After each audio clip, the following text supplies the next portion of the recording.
Eagles. Eagles.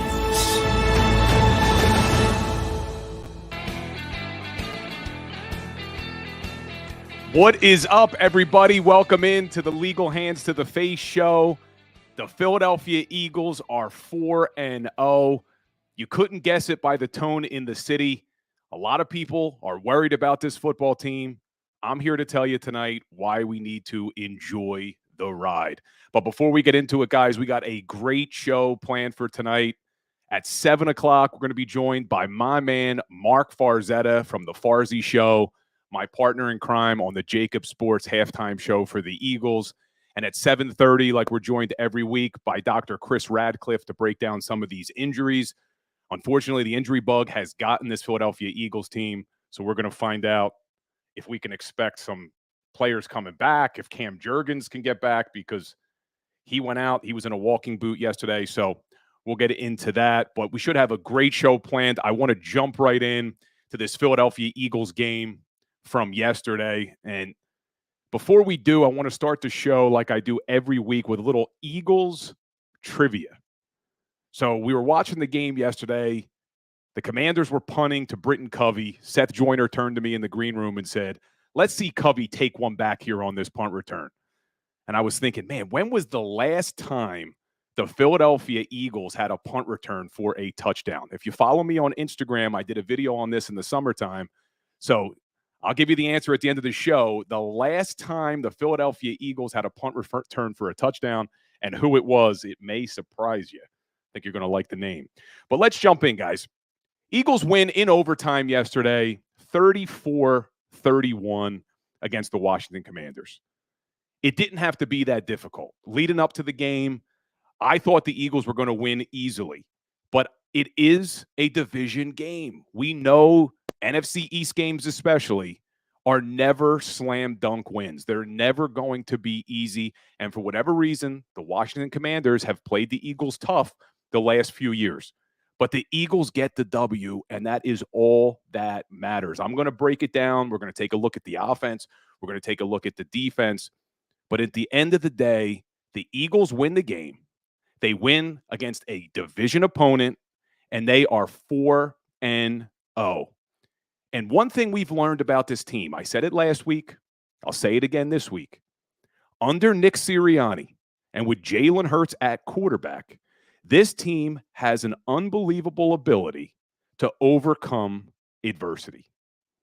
Jalen Hurts is 21-1 in his last 22 regular season starts. I put out a tweet today. I said, look, I'm going to analyze this Philadelphia Eagles team because that is what I do. But at the end of the day, don't forget to enjoy the ride because we are watching a team win at an unprecedented clip. 21-1 in his last 22 regular season starts. We got to stop worrying about January. We got to stop worrying about if they can beat the Chiefs or the Bills or whoever it's going to be in the Super Bowl and enjoy October. Enjoy it. We have a team that's 4-0. Yeah, let's analyze it. Let's talk about areas they can improve. But this Philadelphia Eagles team is the first team in 25 years to lose a Super Bowl and start the season 4-0. The last team to do it was the 1998 Green Bay Packers. So when I talk about how this team has an uncanny ability to overcome adversity, this is what I'm talking about. And you look at Nick Sirianni as the head coach. We talked about it last week, about the culture that he has built. He's a good football coach. His regular season record is 27-11. That gives him a winning percentage of 7-11. To put that into perspective, and I am not comparing him to these coaches, he's got a long way to go. But you look at Bill Belichick's regular season winning percentage, 659. Big Red, Andy Reid, regular season winning percentage, 642. Sirianni's got a long way to go. He's got to do it for a lot longer. But he is winning over 700% of the regular season games. That is unbelievable to have a winning percentage of 7-11. So let's enjoy it. These are, I think John McMullen here on the JAKIB Sports Network said on Birds 365, whether we know it or not, these are the glory days for the Philadelphia Eagles team. So enjoy it. And when we talk about adversity, they had to face adversity yesterday. Commanders come out, surprised a lot of people, including me. I did not think Sam Howell and that that defensive front was going to be able to not get sacks on Howell. I thought that Washington Commanders offensive line was going to give up a lot of sacks.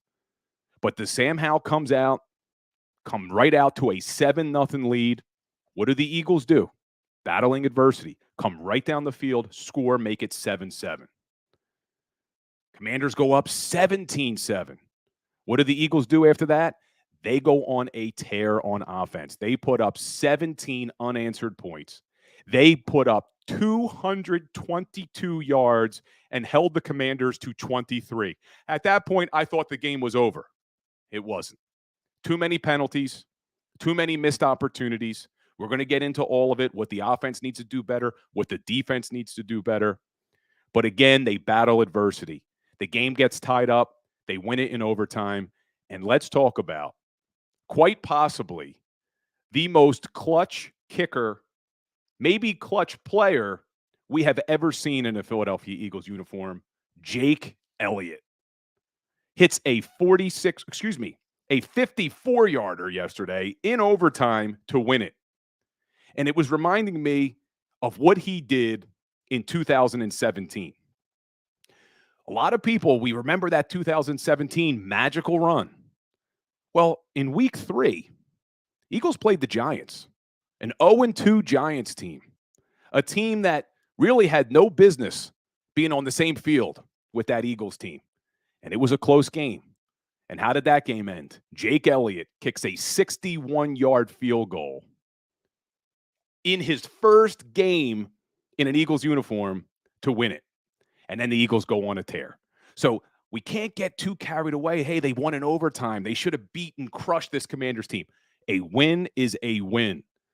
You probably heard it a ton of times already. Jalen Hurts, keep the main thing the main thing. Well, do it. Keep the main thing the main thing. This team is 4-0. They're battling adversity. They're the first team in 25 years to start 4-0 after losing a Super Bowl. They overcame 11 penalties, missed opportunities on defense. Enjoy the ride. Now, with all that being said, let's jump in and talk about things that they can improve because there is a lot. Let's start on that offensive side of the ball. All offseason, if you follow me on social media, I post daily content. Be sure you're subscribed to Legal Hands to the Face, Instagram, Facebook, YouTube, TikTok, Twitter, everywhere. But I was posting content all summer long about how I wasn't really worried about the offense. What's up, Jason A-Team? All is good, my man. Thanks for checking in. And guys, please engage in that chat. Hit the like button. Hit the subscribe. I want to engage. I want to see your comments. I see Jalen Jenkins. That 61-yarder by Jake Elliott in 2017 was the start of a run. That is right. It was the start of their run. So let's hope this is the start of another run with this big kick. But you look at that offense, all offseason, I was saying, I'm not worried about the offensive personnel.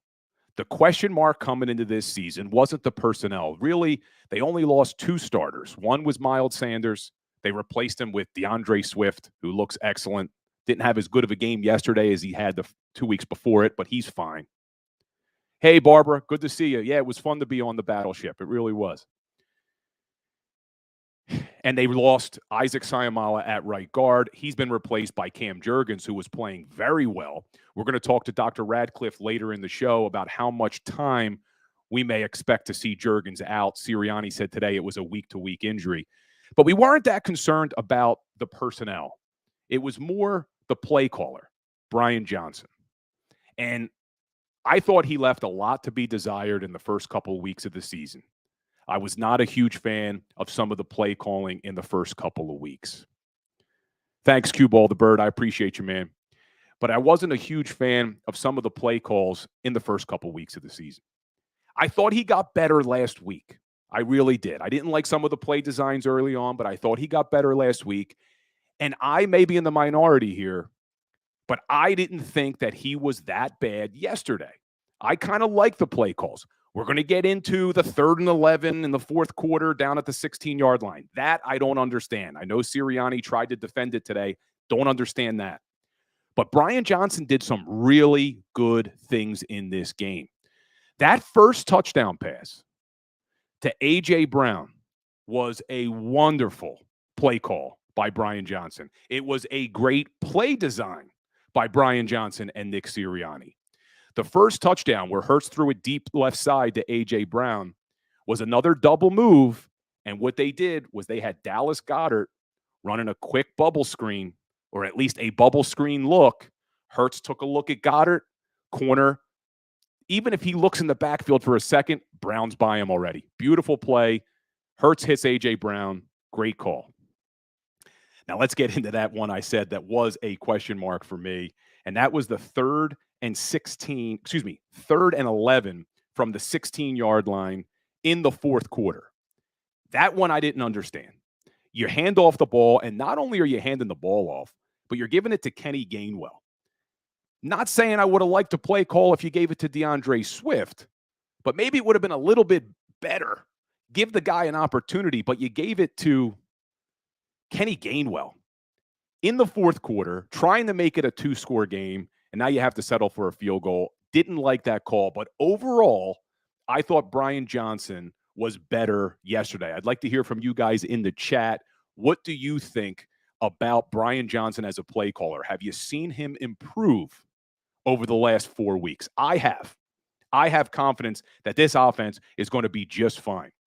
And if you were watching the JAKIB Sports pregame show yesterday, I was talking to Seth Joyner about how when you compare the 2022 Eagles offense to the 2023 Eagles offense, they are getting the same net result, just in a little bit different of a way. They were running the ball more before this week, but we saw that passing game come to life. But just listen to some of these statistics, and you tell me that this offense doesn't sound like a dominant offense again. Everyone thought the 2022 offense was dominant.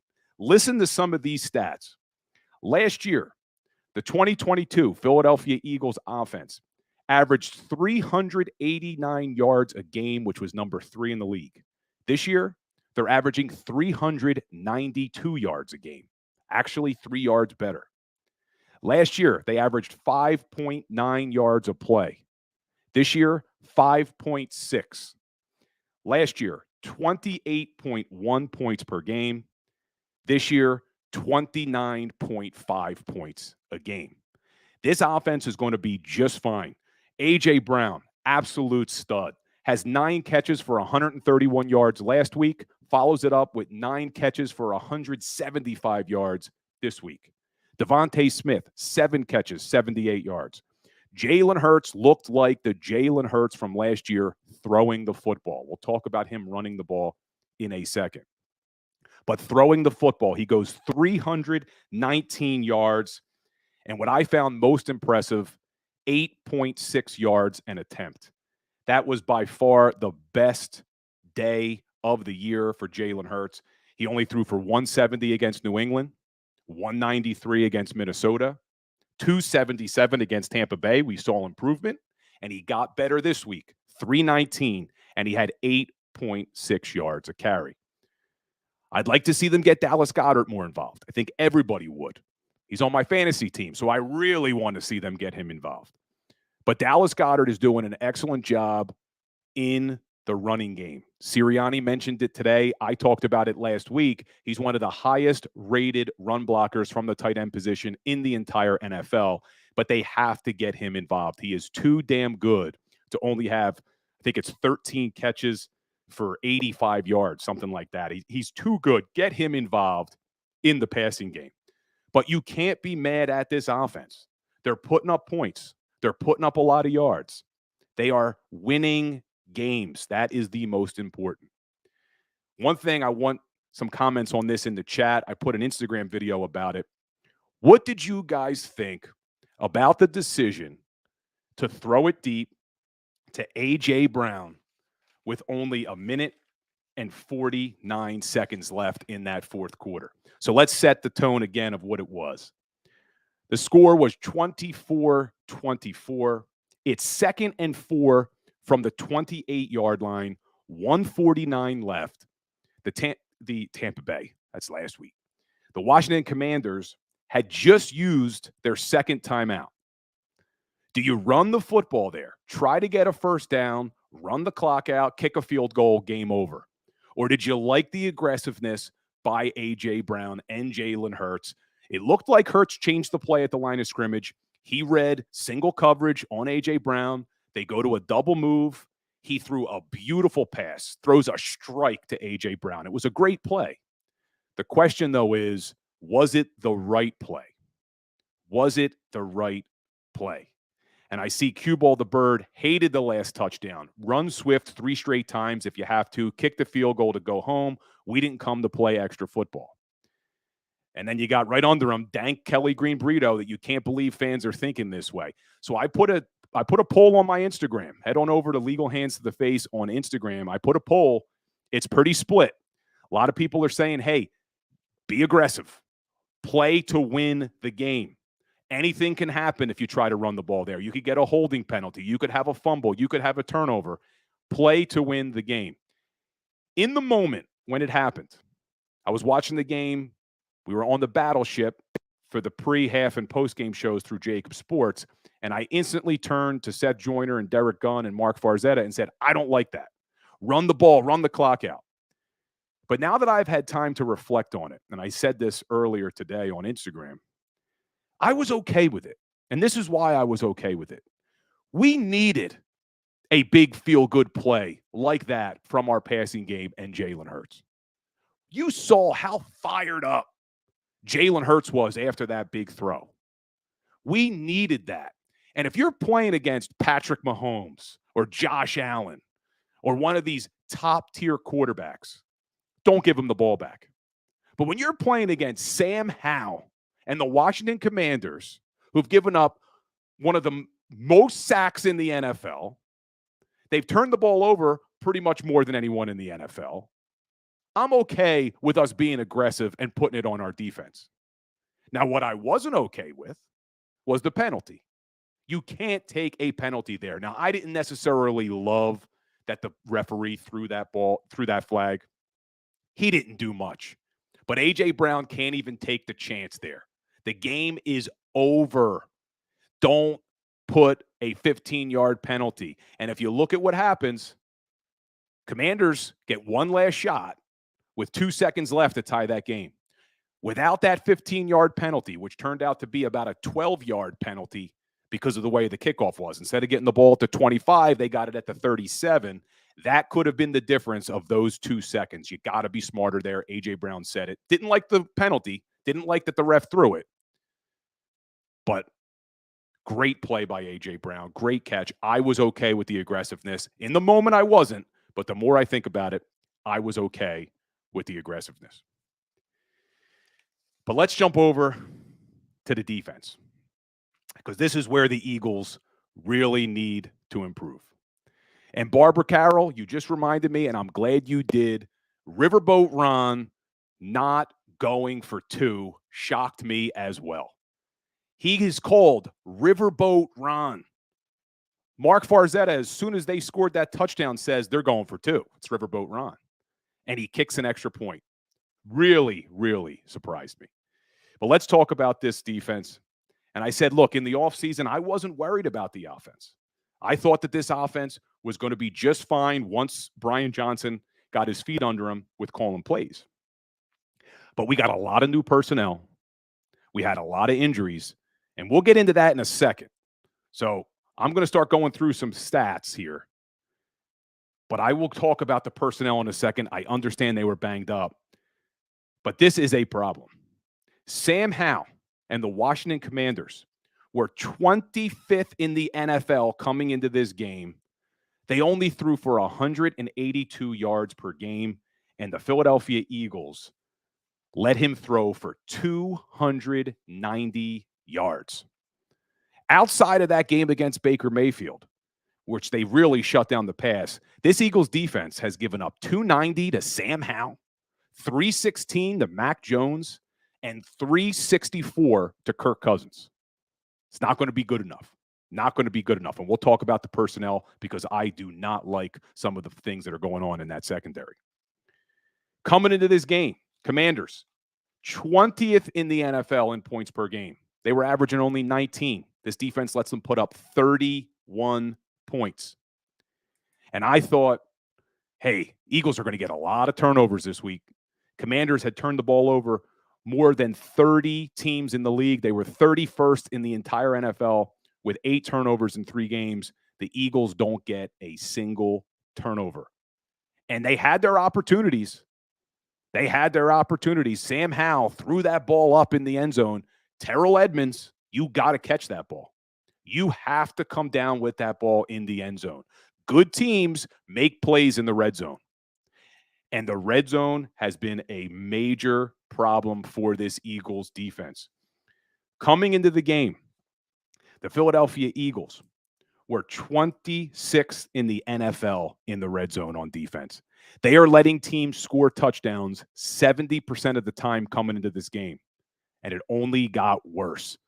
And the Commanders, they were in the bottom of the league. They were only putting touchdowns in 50% of the time in the red zone. You know what they did yesterday? 4 out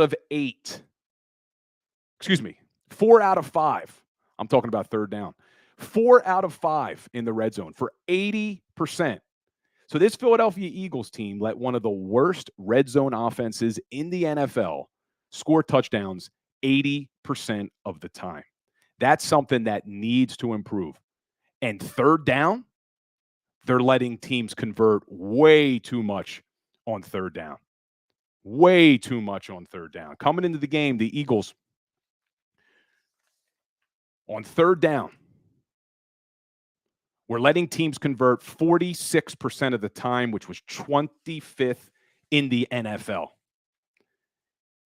And they let the Washington Commanders go 8 of 17 on third down, which was 47%.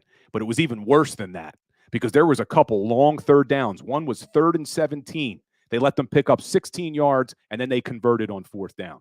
So this defense needs to be better in the red zone, needs to be better on third down. Good teams get off the field, and they don't let teams score touchdowns in the red zone. And if you're going to play a defense similar to that Vic Fangio style of defense, and I think Sean Desai brings the pressure a lot more than what Gannon was doing last year. I like some of the blitzes. We'll talk about Nicholas Morrow in a second having 3 sacks. But if you're going to play that kind of bend but don't break type of defense, you need to be good in the red zone. Last season, the Philadelphia Eagles, let me get this stat for you. Last season, the Philadelphia Eagles defense in the red zone was, I had this stat somewhere, but they were pretty damn good in the red zone. Here we go. Yeah, I think they were in the tops of the league last year in 2022, and I'm not getting the stat now, but they were really good in the red zone last year. They were in the top half of the league. I know that. That was that Jonathan Gannon style of defense, but 11 penalties, a couple of them on third down. You got to be better in the red zone. You got to be better on third down. But I see all of you guys in the chat, and I appreciate the engagement, and everybody's talking about the personnel, and that's what I want to get into. We'll get to the secondary in a second because the secondary is something we need to talk about. But let's start up front. Let's start at where our really best playmakers on that defense is supposed to be, and that's on the edge. Hassan Reddick, Josh Sweat, Brandon Graham, Nolan Smith, Derek Barnett. This Philadelphia Eagles team, who's supposed to be putting up a lot of sacks, is not getting a lot of pressure and sacks from the edge. Josh Sweat is the only edge rusher who's got more than 1 sack this season with 2.5. We finally saw Hassan Reddick get a sack yesterday. Let's hope that's a sign of things to come. But the edge rushers got to get more pressure. We know the defensive tackles are playing very well. But let's look at those linebackers. Let's talk about a positive before we get into that secondary because I see you guys going nuts in the chat, and I agree with you. But let's talk about those linebackers. Let's appreciate what Nicholas Morrow is doing right now.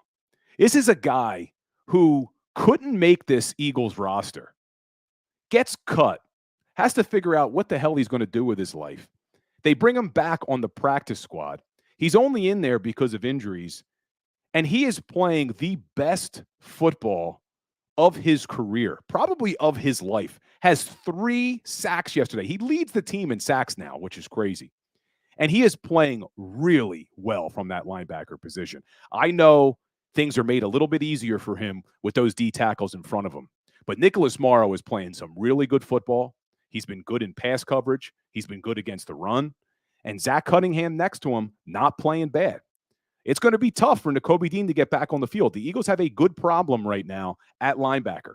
I was concerned about that linebacker position all offseason, but Nicholas Morrow and Zach Cunningham have stepped up and are playing very well. But let's talk about that secondary. And the chat's going nuts, and I agree with you guys on it. We have a major problem in our secondary. That injury to Avonte Maddox and the preseason injury to Zach McPherson was very, very big for this team because we do not have a third cornerback right now that I trust. Moving James Bradbury into the slot, I am not a fan of. I do not like taking an all-pro corner on the outside and moving them into the slot. You have now weakened your secondary. You're taking a guy who's an all-pro on the outside. You're moving him into the slot. He's not going to be as good in the slot as he was outside. And now you're putting Josh Jobe out there. And I see a slasher. Jobe stinks. I don't like to say anyone stinks. These guys are professionals. But what I will say is I have zero confidence in Josh Jobe on the field for this defense. And what hurt this team this week, no Sidney Brown, no Justin Evans at that safety position. We're going to talk to Dr. Radcliff when he comes on about how long we can expect these guys out. But when Sidney Brown and Justin Evans come back, not only do we have to get Josh Jobe on the sidelines, we also have to get Terrell Edmunds out of that safety position. What I would like to see them do, have your starting safeties, Reed Blankenship, Sidney Brown. When you go to the nickel, slide Sidney Brown into the slot, have Justin Evans come into the game. I do not trust Josh Jobe. Do not trust Terrell Edmunds. So, and I see Marcus Messiah that Evans was terrible at Texas A&M. I don't know if I agree with that. I thought that Justin Evans was very promising coming out of Texas A&M.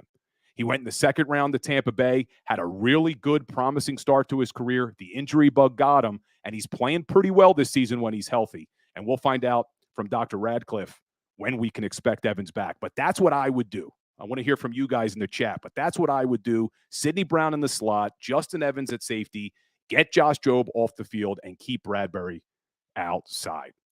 But, guys, we are going to take a quick break. When we come back, I'm going to have my man, Mark Farzetta from The Farzy Show, my partner in crime on the JAKIB Sports Halftime Show. I want to get his take on all this stuff, so don't go anywhere. Appreciate the engagement. Hit that like button. We'll be right back. There is a reason why the Garden Medical Spa, with 4 locations in New Jersey, has arguably the best customer reviews in America for a boutique medical spa. At the Garden Medical Spa, there is no fluff, just results.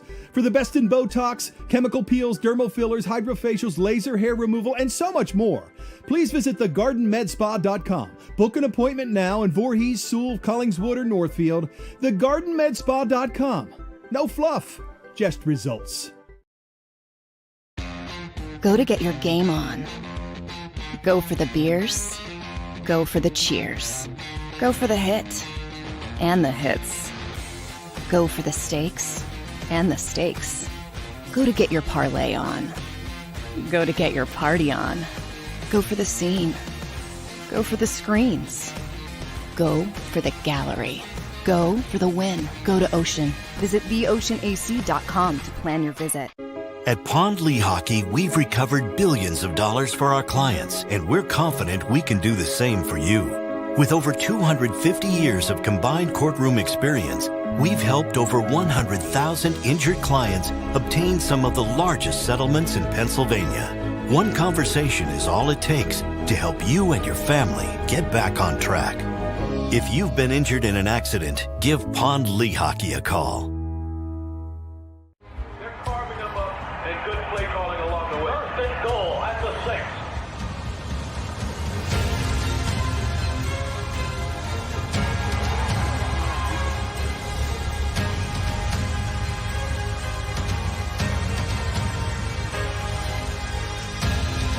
On the field of life, First Trust Bank is there for you.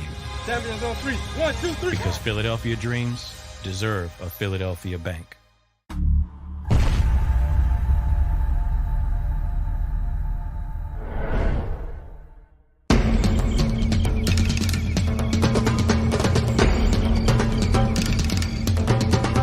Staffing is not easy, but that's what we do every day, all day. The key to our success is storytelling, asking the right questions to find the right people. Hi, I'm Gary Kane, president of Kane Partners. We want to be your staffing partner.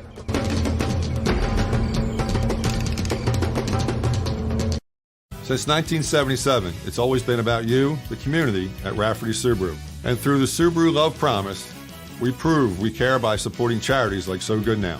So Good Now helps kids in under-resourced areas by connecting them with student athletes to serve as mentors. We remove barriers so athletes can help youth in the corners of our communities where light and love are needed most. When you choose Rafferty Subaru, you help organizations like So Good Now. It's all about you at Rafferty Subaru. Do you stream on a Roku, Fire Stick, Google TV, or Apple TV? Now you can watch 6ABC 24/7 with the 6ABC Philadelphia streaming app. And the big story on Action News? Search 6ABC Philadelphia and start streaming today. EAGLES. Eagles.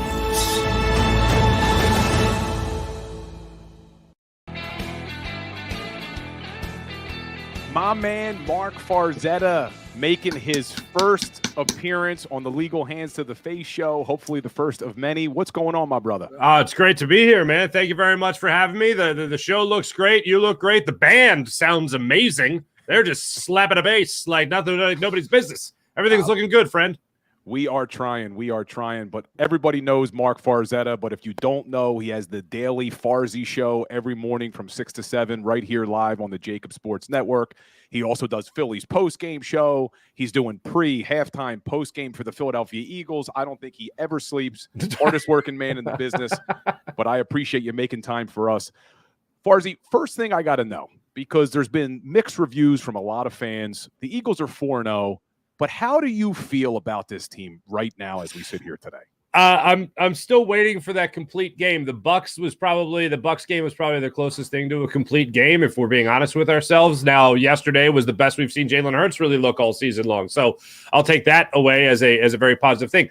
At 4-0, look, yes, the goal is to win every game. You want to win every game, obviously, but you also want to play at a Super Bowl level. And right now we haven't seen the Eagles play at a Super Bowl level. Hey, look, let's just look at the Dallas Cowboys for 1 second. Their scores are huge, but I don't think it's sustainable. I don't think you can rely on your defense and special teams to score continuously 50 to 60% of your points every single game. That's something that's astonishing to me. So in Dallas, they might have had blowout wins, but they're still looking at it like they could play better. Here in Philadelphia, we can obviously look at it like we could still play better. And I think in San Francisco, they want to make sure that they can have complete games, because if you look at how they started out early in the season, in the first 2 games, there was some struggles there. They might not have been that team that looked like it was going to be dominant and the team that was going to be the last undefeated team standing along with the Eagles. So every team definitely has their ups and downs, the ebbs and flows of a season. And in the first 4 games of this year, it certainly looks like the Eagles have yet to find their consistent groove offensively and defensively. So if you're taking a temperature right now, I'm sure it's very similar to how the Eagles feel in the locker room. And how do we know this? Because this is exactly what they say too. It's great to be 4-0. It's great to not have played your best game yet and still be undefeated. So for me, I'm happy they're undefeated. However, they still haven't played at that Super Bowl level quite yet as a complete team for 4 quarters as of right now. Yeah, I agree with you. But like I said in the first segment of the show, I'm not worried about the offense. I think they're going to get there. They're still putting up a lot of points, a lot of yards. It's that defensive side of the ball that has me concerned. They haven't played any top echelon quarterbacks yet, unless you consider Kirk Cousins to be in that top echelon, which I don't.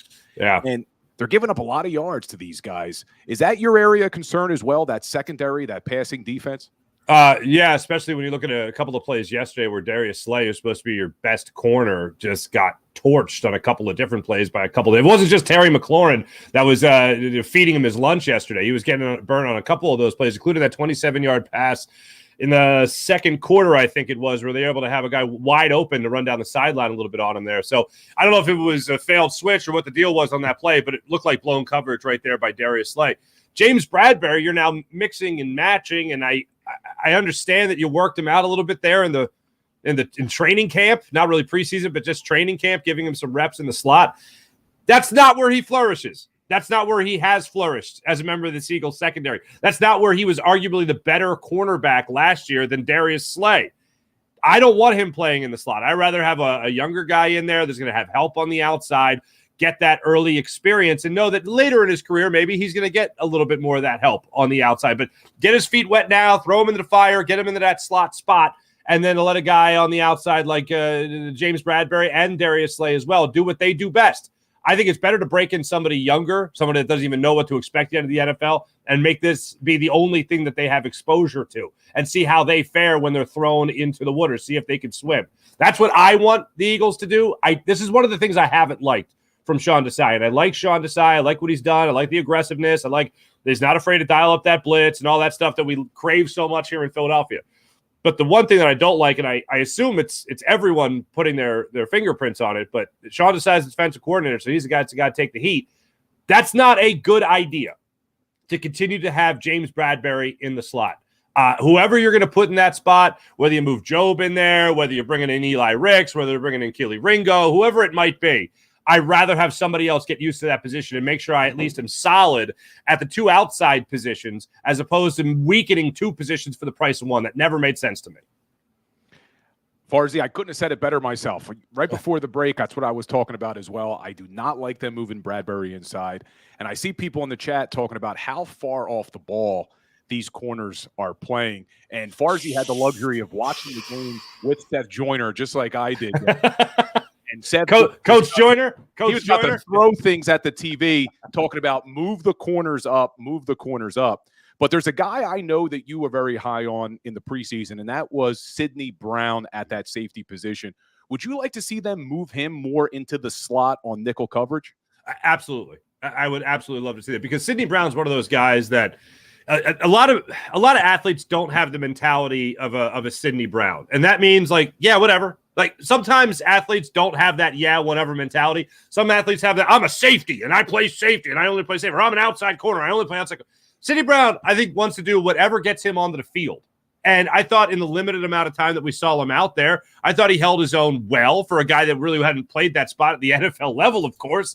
So I would love to see him get more of an opportunity. Plus, in the slot, you want to see a guy be a little bit more physical. And he, of course, is not afraid to play a physical role as either a corner or either as a safety. So I would love to see that. And he does have that type of mentality that every single coach wants out of somebody. You know, we got the baseball playoffs starting tomorrow in South Philly. Everybody talks about a bullpen arm as a guy that will take the ball every single day, no matter what. Sidney Brown, when healthy, is a guy that's up for any challenge no matter what. And that's a guy that coaches dream about. So I would love to see Sidney Brown play in the slot more. I've been saying since they drafted Sidney Brown, and I still believe it, once this guy puts it together, he is going to be a fan favorite in this town with how he throws his body around, how aggressive he is. He just needs to put it together. It looks like he's grown week after week, but let's hope he can get healthy. We'll talk to Dr. Radcliff in the next segment to see, can we expect Sidney Brown back next week? But I want to get Farzi's take on a couple of decisions yesterday. The first one comes from the Washington Commanders. When they scored that touchdown, and they were down by 1, you instantly turned to me and said, they're going for 2. It's Riverboat Ron. Right? It was me, you, Seth Joyner, Derek Gunn. I think Mikey Miss was just walking out to the set. And Seth had said, you know, if they score here, they're going for 2. And I'm like, you're damn right they're going for 2. It's Ron Rivera. Of course they're going to go for. Plus, do you really want to roll the dice with your team going into overtime when you finally have the Eagles on the ropes a little bit? You got momentum on your side. I was shocked that they didn't go for 2 on that. Not just because it's Riverboat Ron, but it's because you had the best opportunity right there with the Eagles on their heels to try to cash that in. Now, as we know now, Ron Rivera said after the game that his team was gassed. I think an athlete could get up for one more play, especially if the game's on the line. And on the post-game show, they were talking about it. Mikey Miss and Gunner and Seth were kicking it around.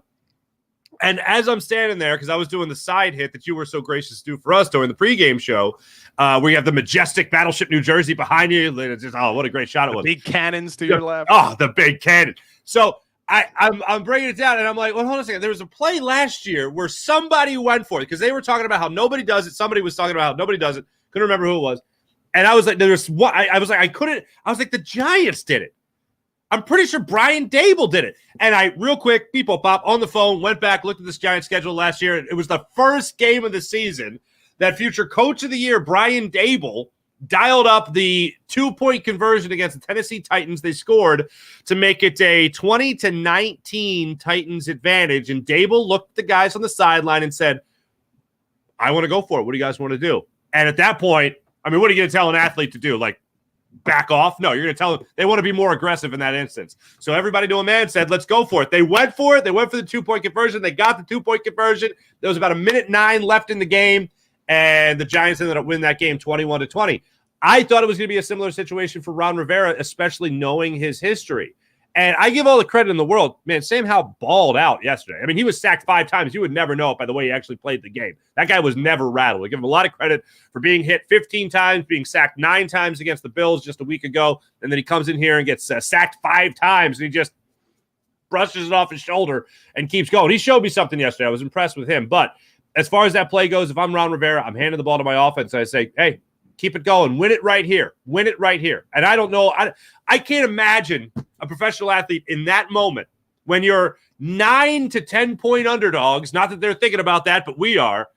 No, I'm going to try to win this game right now. I thought I was just flat. I was beside myself that Ron Rivera didn't go for 2. Same. And as an Eagles fan, I'm happy they didn't go for 2. Oh, yeah. I did not feel good. Because Josh Jobe was going to get targeted again, probably. Exactly. That's why I thought they were going to do it. I know he said his offense was gassed. The defense was gassed. Yeah. And they were on their heels. I think if the Commanders go for it there, we may be talking about the Eagles as 3-1. But, hey, we're 4-0. Bad decision by the Commanders coach. We would have been crucifying Sirianni, I think, if he didn't go for 2. Mm-hmm. But there's another decision I want to talk to you about, and this is now from the Eagles' perspective, and somebody already asked it in the chat. The touchdown pass to A.J. Brown there in the fourth quarter. It's a 24-24 game. There's 1:49 seconds left on the clock. You're 2nd and 4 from the 28-yard line. Do you think the Eagles should have ran the football there, run the clock down, kick a last-second field goal and end the game? Or were you okay with the aggressiveness by Jalen Hurts and that Eagles offense to go for the end zone? So the great big book of football, right? Every sport has their own book, and this is what you do when you go by the book, right? I didn't mind it at the time. I'll take you through my emotions leading up to that particular play. For whatever reason, I just had fumble. Don't fumble. Fumble. Don't fumble. In the back of my life, don't turn the football over. And I don't know if that was scarring from last year and the game against Washington in South Philly and how many times the Eagles turned the football over 4 times in that game, or if it was just like everything's going the Eagles' way right now. Don't mess it up. Don't mess it up. Don't mess it up. So in my head, I'm already thinking, don't turn the ball over. No, nothing cheap, nothing like that. So when I saw Jalen Hurts drop back, and when his arm got to about here, when he actually reeled back like he was going to throw it deep, I went, my first thought was no. And then I saw A.J. Brown single covered, man beat, end zone, only thing in front of him. And I went, all right, put up 7. You got minute 40 left in the game? I trust the defense. And then everything else after that, I hated because A.J. Brown essentially gives them 11 yards when you consider the fact that they return the ball to the 36-yard line. He gives them 11 yards on that drive to start things off, unfortunately. So for me, I hated the taunting call. I wish that they then did not go for the deep ball. And it's an interesting thing. I just had Hollis Thomas. We just taped an interview for tomorrow's Farzy show. And Hollis said it's the defense's job to make the stop. Your offense is supposed to put up points. Your defense is supposed to make the stop. I had a similar thought when I saw A.J. Brown get in the end zone. When A.J. Brown got called for the taunting penalty, that's where I was just like, should have just ran it out. Should have just ran it out. They only had 1 timeout left. Washington did. Should have just ran out the clock. Should have went by the book. This is what we get for being aggressive. Damn it. And I saw somebody else say that as well when it came to being aggressive.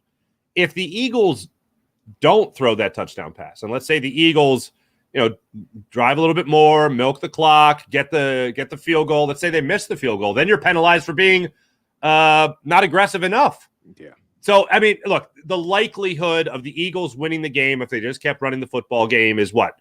90%. If they give the ball back to the opposing team, what does it drop it down to? 80?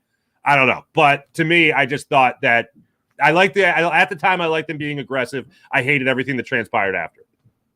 See, now I'm a little bit different than you, Farzy. In the moment, I said, oh, they should have ran the ball out. I don't like that call. I don't like that going deep there.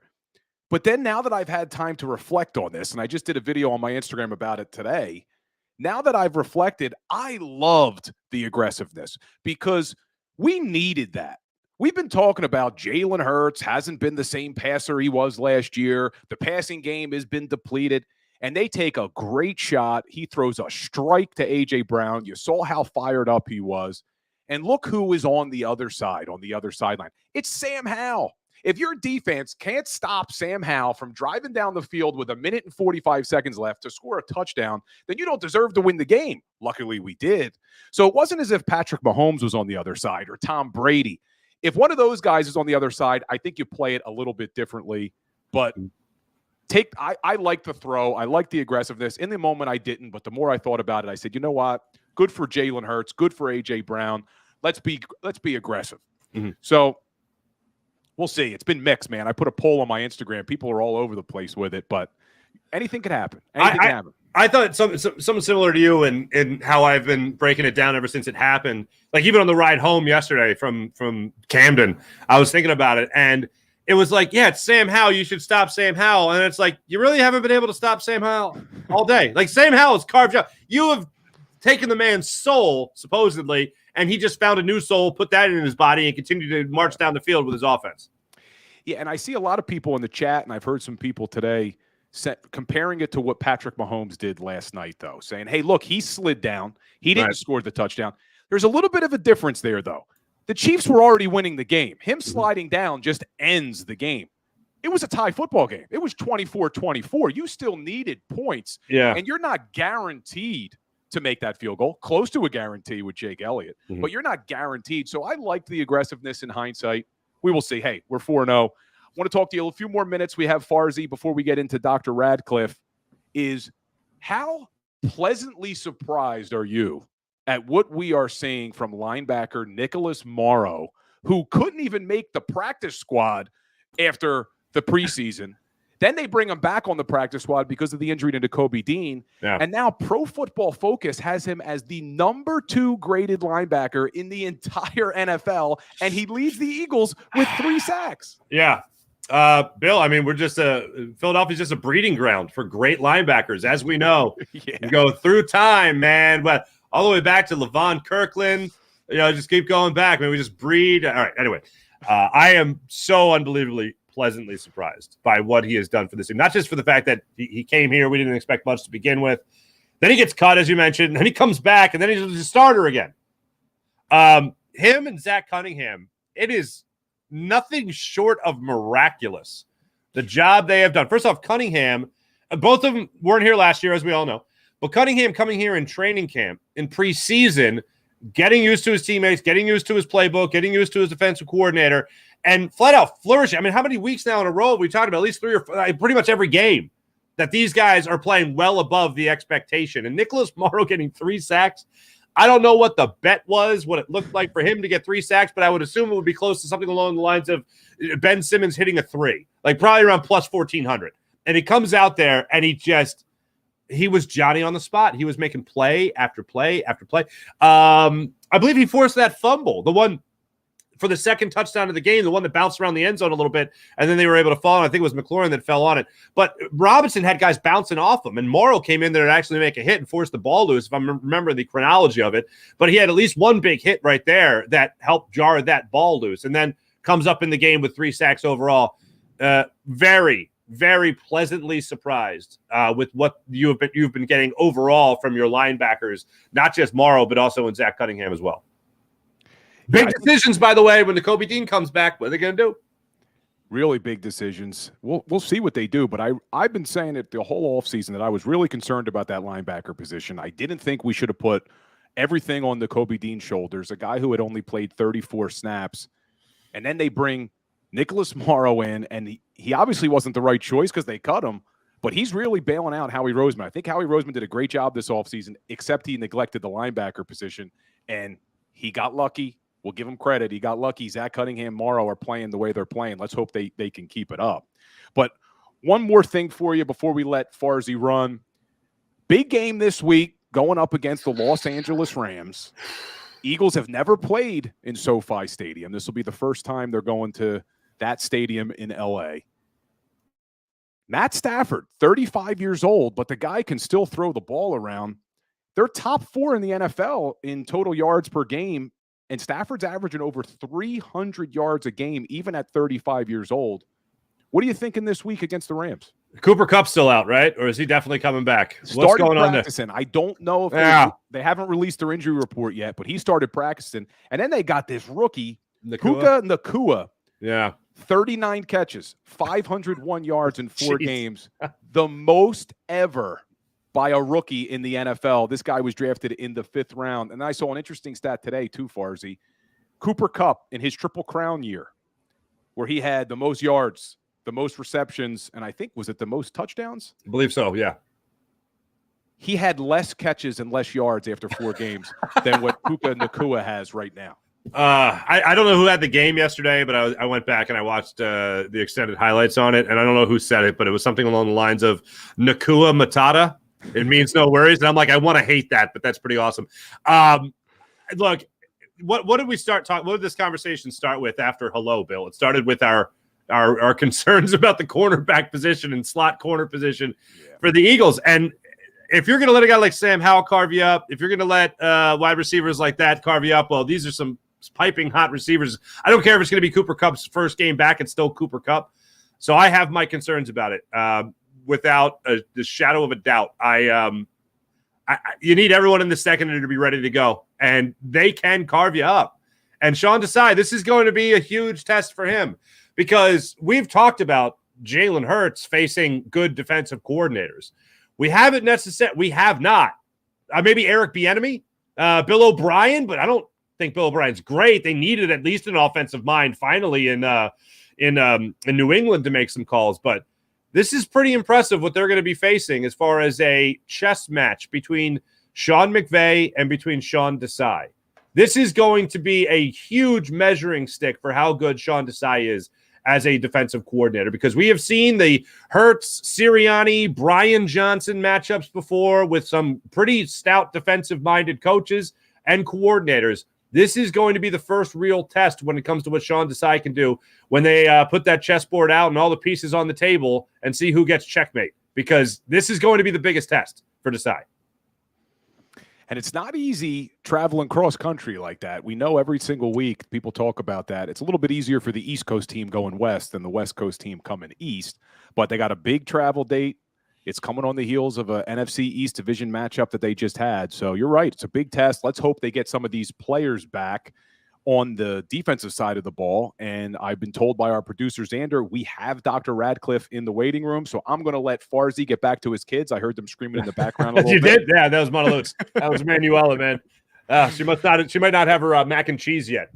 I hear you, man. I hear you. I got 2 myself, so I know how it is, brother. All right, man. But I really appreciate you making time. Check out the Farzy show every morning from 6 to 7. He just gave you a little teaser. He's got Hollis Thomas on the show tomorrow. Oh, he's got amazing things to say about Sean Desai, man. It is. If you don't agree, it's still entertaining. I guarantee you. And if you're not up at 6 o'clock in the morning, don't worry because it stays on YouTube. That's the beauty of the way we do it. It'll be up all day, really, forever. So and check. Fighting's postgame tonight or tomorrow night. Tomorrow night after the 8:08 start time, Phillies starting their series with the Miami Marlins.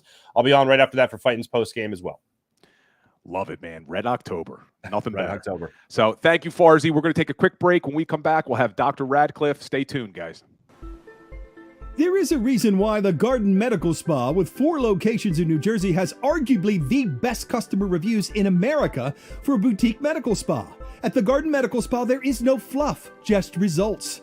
For the best in Botox, chemical peels, dermal fillers, hydrofacials, laser hair removal, and so much more, please visit thegardenmedspa.com. Book an appointment now in Voorhees, Sewell, Collingswood, or Northfield. Thegardenmedspa.com. No fluff, just results.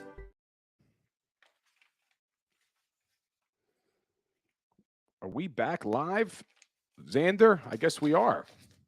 So we are back live. We're going to bring in Dr. Radcliff. I thought the break would be a little bit longer, but we are here. So here comes Dr. Radcliff. He was rearing and ready to go. Yeah. I heard Farzi's kids screaming in the background. It's a miracle mine haven't jumped in and started screaming so far. They're big Eagles fans. So my shout out to my kids, Donna and Christian.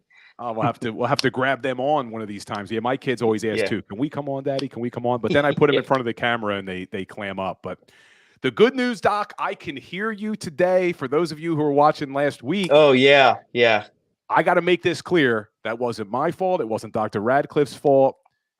I found out that there was a glitch on the Explorer that I was using after the show. So Dr. Radcliff is here, and I can hear him, thankfully. Everyone else could hear you last week, just me.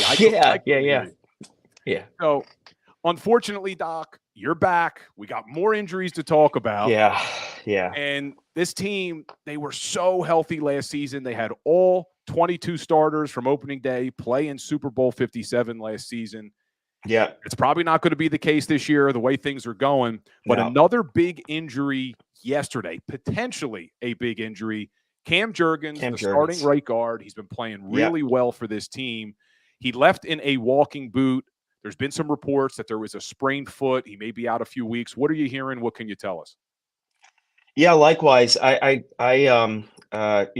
unfortunate. He sounds like since he's able to weight bear, it's not a fracture. The X-rays ruled out a fracture. The MRI that was done, I think today, just showed a sprain, a severe sprain. The fact that he's able to weight bear on it is encouraging.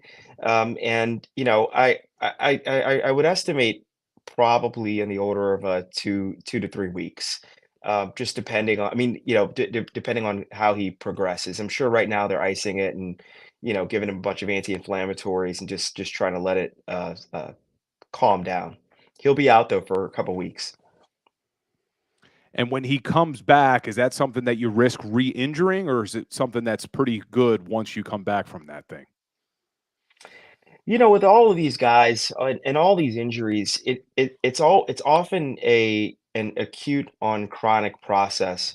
So they get, microscopic damage to the muscle and tendon over time. And then some event occurs where it's just, too much and it exceeds the ability of the ligament to hold. So I think there certainly is a risk of re-injury, but for the most part, an isolated, foot strain is not as high risk as other things, because they can tape it and kind of support the foot much more than they can other joints like the shoulder or the knee. Now, is the injury that Jurgens sustained similar to what we were talking about with Nakobe Dean a few weeks ago, or is it a different type of injury? I don't know. They haven't released specifics, and I don't have any back channel information on the specific injury, so I don't know. Nakobe obviously is still out, but the thing was ominous about Nakobe Dean was that as soon as it happened, they predicted he was going to be out for a couple of weeks. This one, it sounds like it's kind of more of a week-to-week decision. So yeah, that is a good sign. And somebody just asked in the chat, Doc, and I don't know if you have any familiarity with Derek Carr. Derek Carr played with an AC sprain, the quarterback for the New Orleans Saints. They're asking, what is the usual timeout for that injury? What can you tell us about an AC sprain? Yeah, so it's usual. So the AC joint is the acromioclavicular joint. It kind of connects the collarbone to the shoulder, and obviously it's really important in throwing athletes. The typical time out of play for an AC sprain is about 2 or 3 weeks. There are different degrees of AC sprain, like ranging from a complete tear of the ligaments to just like an inflammation. And without knowing the details and the specific type of strain, it's hard to speculate exactly, but I would estimate at least 2 or 3 weeks. So he came back and played through it. So that's pretty gutsy on Derek Carr's part for sure. Is that similar to a separated shoulder, an AC sprain? Yes, yes, yes. So, I mean, they can play with it. It hurts. I'm sure it affects his precision and his strength ultimately. But like playing through it is not necessarily going to further damage the shoulder within reason. It's more just like a pain threshold type thing. Yep. Yep. All right. Well, I think you were watching me and Farzy, and one of the areas of concern we have, which I think a lot of people have, is the secondary for this Philadelphia Eagles team. Yeah. They were very thin in the secondary spot this weekend because both Sidney Brown and Justin Evans were ruled out. Yeah. Sidney Brown with a hamstring, Justin Evans with a neck. Let's start with Sidney Brown and his hamstring.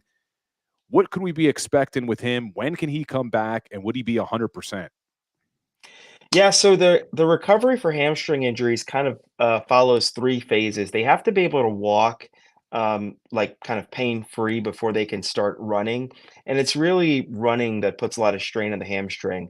I think you can infer from the fact that he didn't practice, because it's my understanding Sidney Brown did not practice, that he's still kind of in that like phase 1 of being able to walk in a pain-free manner and or being able to run at like submaximal speeds.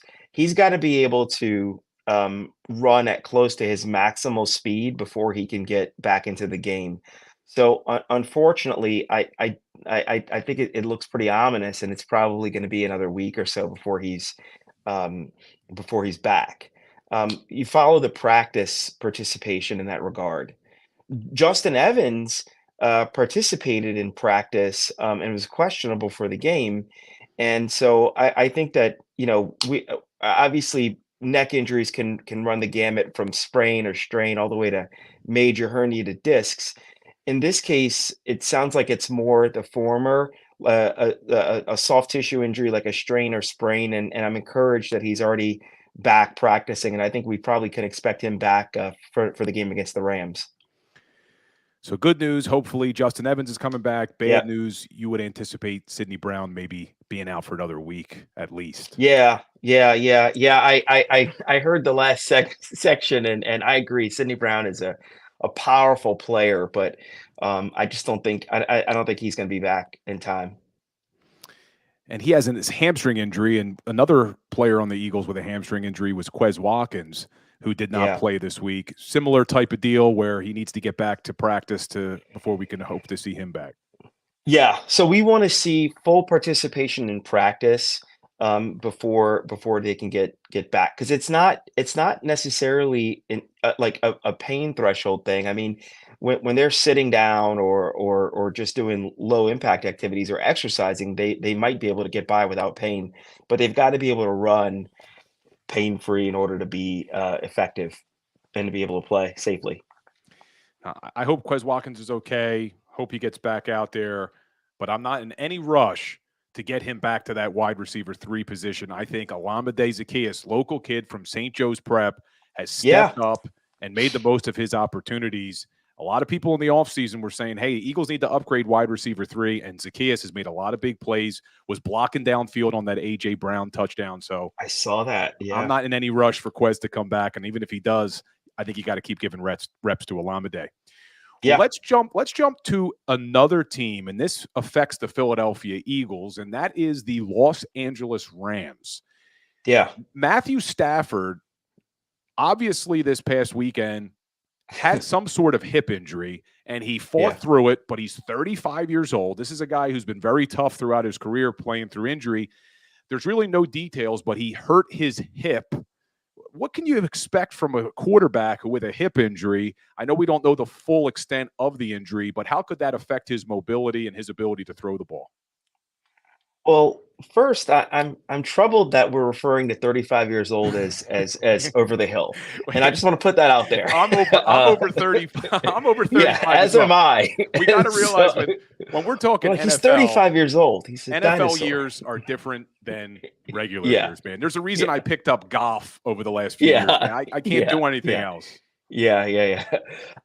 So with that disclaimer, I obviously, without knowing the nature of the injury, I mean, if it's just something like a soft tissue injury, you know, like the hip abductor muscle is the muscle that lifts the leg out laterally, and if it's just a soft tissue injury like to the gluteus maximus or medius, then it'll be just quick and resolved. I think that you could infer that it probably is some sort of soft tissue injury like that from the fact that he continued to kind of play through it.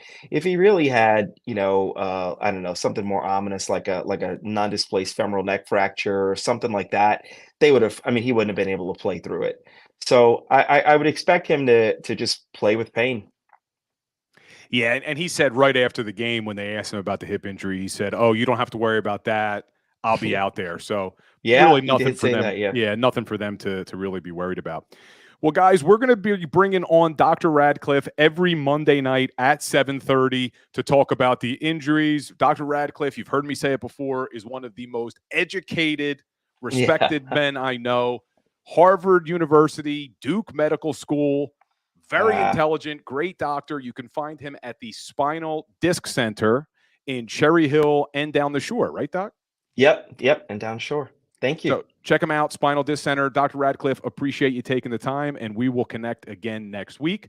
We're going to take one more quick break. When we get back, we'll take a quick look around the NFL and a little preview of the Eagles' Week 5 matchup against the Los Angeles Rams. Stay tuned, guys.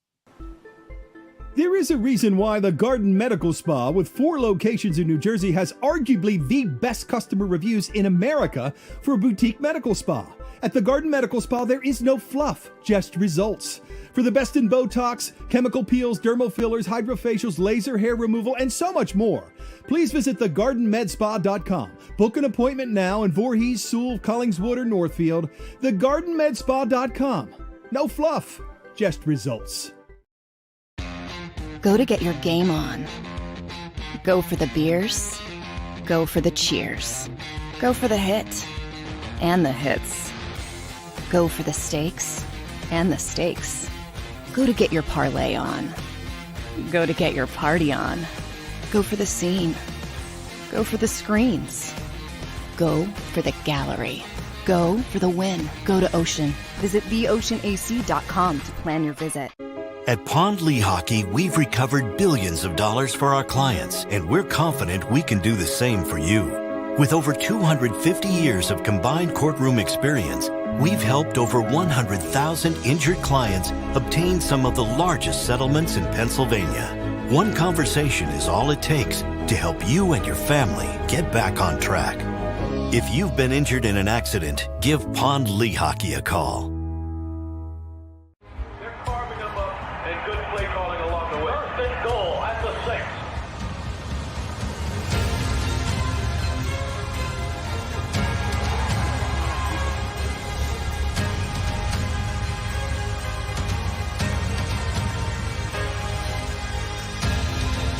Field of life, First Trust Bank is there for you. Champions on 3. 1, 2, 3. Because Philadelphia dreams deserve a Philadelphia bank.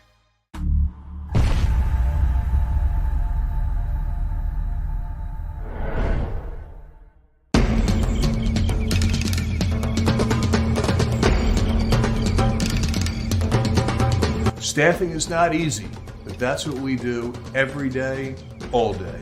The key to our success is storytelling, asking the right questions to find the right people. Hi, I'm Gary Kane, president of Kane Partners. We want to be your staffing partner.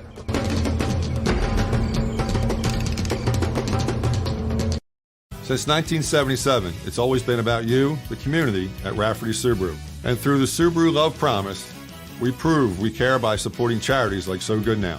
So Good Now helps kids in under-resourced areas by connecting them with student athletes to serve as mentors.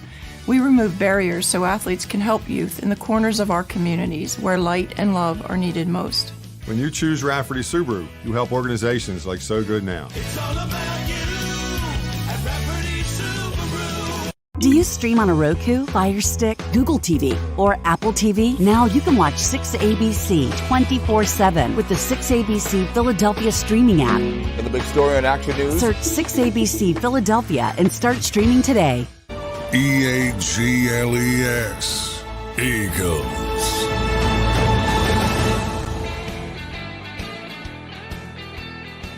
Welcome back, guys. Welcome back. This is going to be the final segment. We'll take you guys all the way up to 8 o'clock. Got a big Monday night football game tonight. The New York Football Giants at home against the Seattle Seahawks. I'm taking the Giants tonight. I don't really think they are a great team, but I think they are in desperation mode a little bit, 1-2. Obviously, our Eagles are 4-0. I think the Giants need this game. I'm expecting them to beat the Seattle Seahawks tonight, but we will see. What do you guys think on that? Leave some comments below.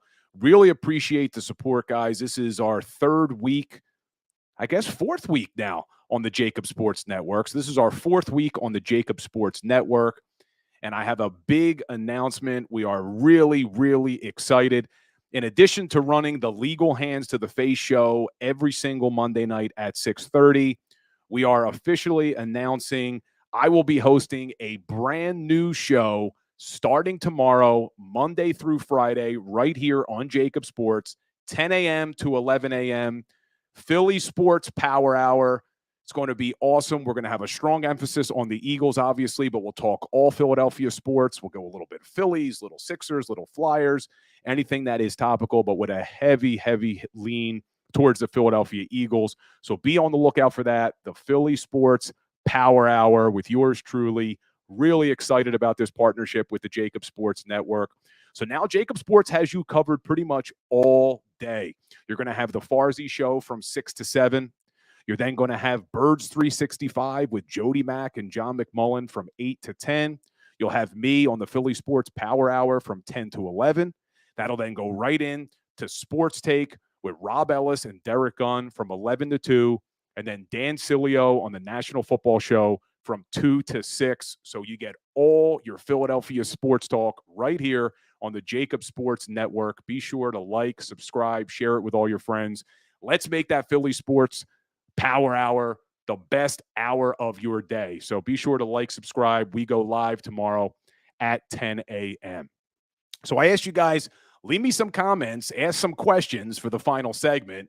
And Dank Kelly Green Burrito, why are Eagles fans such babies these days?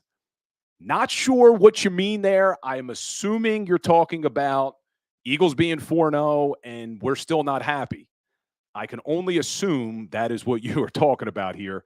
And the way I opened my show, and I'm going to close the final segment with this as well, we need to enjoy the ride, guys.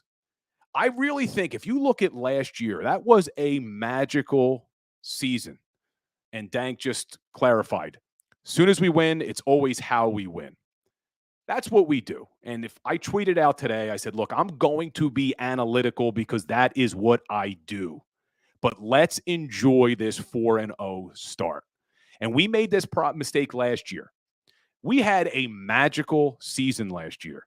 But all year, as they were piling up the wins, everybody wanted to just talk about, oh, are they going to be able to do it in the playoffs? Oh, who are they playing?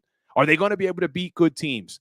And sometimes I think we forgot to enjoy how magical of a season that was. And I don't want us to miss out on what is going on right now. This Eagles team is doing things that no Super Bowl loser's done in 25 years. Jalen Hurts is doing things that not many quarterbacks have ever done, winning 21 of his last 22 starts. Nick Sirianni is winning games at an unprecedented clip for an NFL head coach. We need to appreciate it. Yes, there's things they need to improve. No doubt about it. There's things that need to improve. There's decisions that need to be changed. There's personnel that needs to be upgraded. But at the end of the day, this is a really good team, and we need to enjoy this ride. Don't forget that. Don't forget it. Talking about personnel, before we finished our segment with Dr. Radcliff, we talked a little bit about is Quez Watkins coming back. And you heard me mention Olamide Zaccheaus. I was a big proponent in the offseason of bringing in competition to compete for that wide receiver 3 position, because I did not think that Quez Watkins was the answer at wide receiver 3. Last year, you expected Quez Watkins' production to drop off. You brought in A.J. Brown. It was another year of Devontae Smith in this offense. So you did expect Quez Watkins' production to drop. But what you didn't like to see is that his yards per reception dropped significantly. And if Quez Watkins is supposed to be your burner, who's taking the lid off of a defense, supposed to be keeping those safeties honest, his yards per catch should not be dropping, especially when he's getting less receptions. If anything, we should have saw his yards per catch go up, and we saw it drop. And we also saw Quez Watkins make too many mistakes last season. Turnovers, drops. Still, I'll never get over the drop in Super Bowl 57. But Olamide Zaccheaus, in 2 games now, has come up big in both games.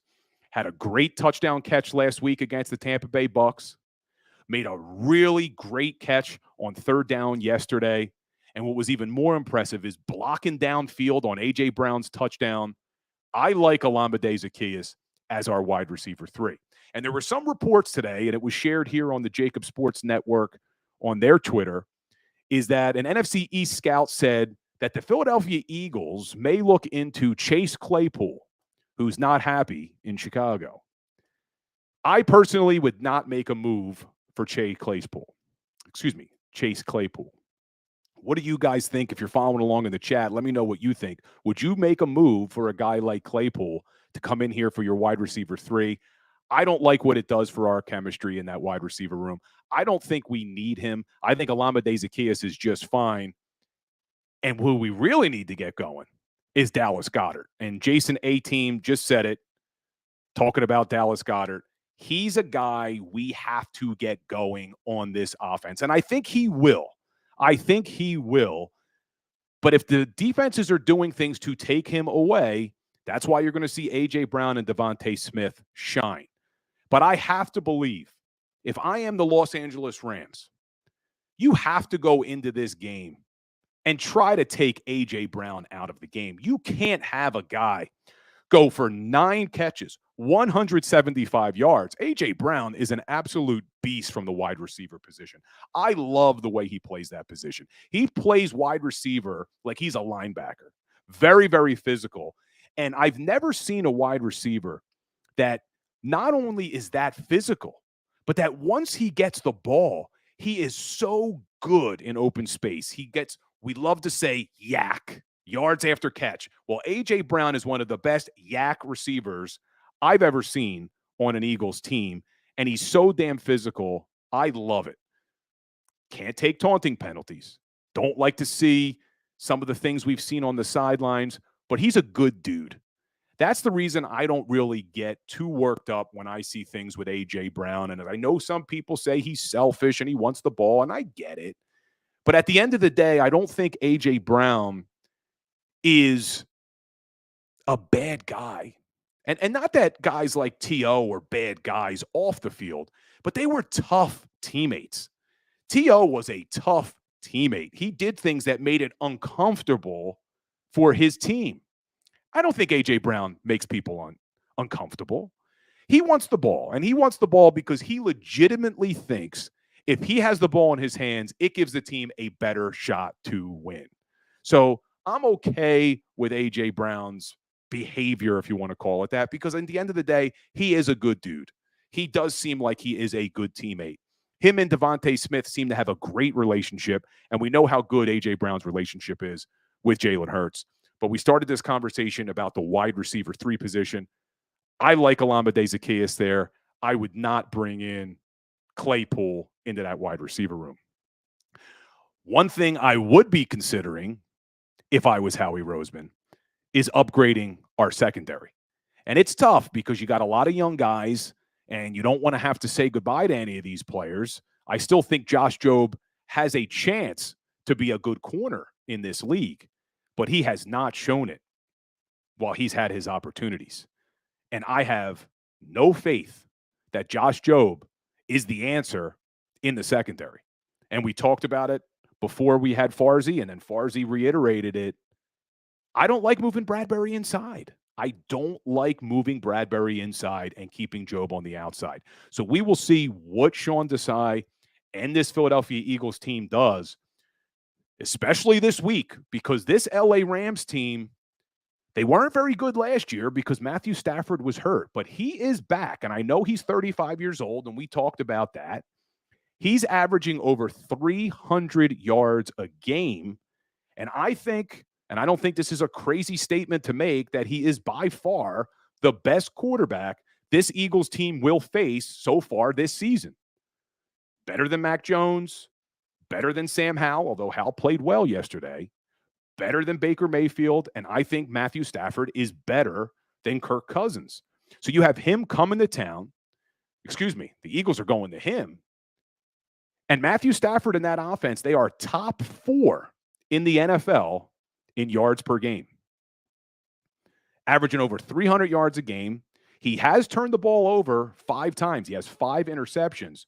But one of the areas that this Eagles defense has been so successful with has been generating interior pressure on quarterbacks. Our defensive tackles are really good this year. You guys know Jalen Carter, Milton Williams, Jordan Davis, Fletcher Cox, even Marlon Tupelodu getting involved last week.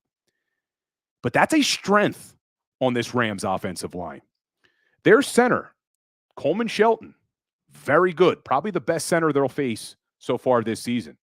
Their guard, Kevin Dotson, absolute stud. So it's going to be tough. I still think our Eagles front can get there. These D tackles, very difficult to block. But this interior of the Rams offensive line is very, very good. So it's going to be more important than ever for our edge rushers to cause pressure on Matthew Stafford. And we've been watching Matthew Stafford for a long time. He's not the most mobile quarterback. If you can cause pressure and you can make him uncomfortable in that pocket, you can cause him to make some mistakes and not allow him to get the ball downfield. But this was being said in the chat. Seth Joyner talked about it yesterday. Our corners have to stop playing so far off the damn ball. Get up on these receivers. Get in their face. Jam them off the line of scrimmage, especially if you are bringing pressure. We knew what Sam Howell was going to try to do. 2-step drop, get rid of the football. Get up on the receivers. Don't give him easy throws. These wide receivers are good on the Rams. Really good. I don't know if Cooper Kupp's going to play, but we talked a little bit about this rookie, Puka Nacua. Unbelievable what Puka Nacua is doing. I mentioned it to Farzy. I'll say it again. In 4 games, 39 catches, 501 yards is the most ever by a rookie in the history of the NFL. You're talking about Jerry Rice, Randy Moss, Justin Jefferson. Some of the best wide receivers in history have not put up a stat line like Puka Nacua has in his first 4 games. So the Eagles have their hands full. And Dr. Radcliff said he'd be very surprised if we saw Sidney Brown this week. So I don't know what Sean Desai and this Eagles defense does, but they definitely have their hands full with this team. And we talked a little bit about in the first segment that this defense needs to be better on 3rd down, and they need to be better in the red zone. Well, that's a strength for this Los Angeles Rams offense. They are number 7 in the NFL on 3rd down. They are number 11 in the NFL in the red zone. This Eagles defense needs to figure it out because they are not doing a very good job of getting off the field. They are currently 28th in the NFL in the red zone, allowing teams to score touchdowns 73% of the time. And I was looking for the stat in the first segment. I couldn't find it, and I did find it. Last year in 2022, Eagles were 12th in the NFL. They were only giving up touchdowns in the red zone 53% of the time. So they have gone from 53% to 73%. That is a drastic difference in the red zone. And I know a lot of it has to do with personnel, but you have to do things if you're Sean Desai to make sure that you are holding teams to field goals. You can't allow them to score touchdowns every time in. And it's not as if our offense has been that great in the red zone. They haven't been. They have not been scoring when they get into the red zone. Eagles are 24th in the NFL, only scoring in the red zone 46% of the time. You compare that to last season, they were 68%. So when I look at those two things, those are two of the things that I'm most concerned about if you're going to compare the 2022 team to the 2023 team. Third down and red zone. They were a lot better on offense last year, and they were a lot better on defense last year in both of those categories. They need to get back to it. But let me know what you guys think in the comments. Make sure you're liked, subscribed to not only JAKIB Sports, but Legal Hands to the Face. I started the show, and nobody answered it in the comments. When was the last time the Philadelphia Eagles had a punt return for a touchdown? Because I think Britton Covey's going to get one this year. I think he's going to get one this year. But when was the last time? Last chance. Leave me a comment. Let me know if you know the last time the Philadelphia Eagles had a punt return for a touchdown. I'll give you a hint. It's a wide receiver that Howie Roseman will never live down. There it is, my man, Dank Kelly Green Burrito. Green Bay 2020, Jalen Reagor. He had a 73-yard punt return. Hard to believe the last player to return a punt in an Eagles uniform was Jalen Reagor. And if you go back and watch the highlight, he actually drops the punt.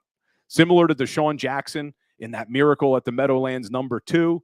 Reagor bobbles the punt, drops it, picks it up, takes it to the house, 73 yards. Guys, really appreciate it. Love the engagement. Make sure you like, subscribe, check me out. If you like what you're hearing, tomorrow morning, 10 a.m., live here on JAKIB Sports, the very first Philly Sports Power Hour with Bill Colarulo. Appreciate the support, and as always, go Birds.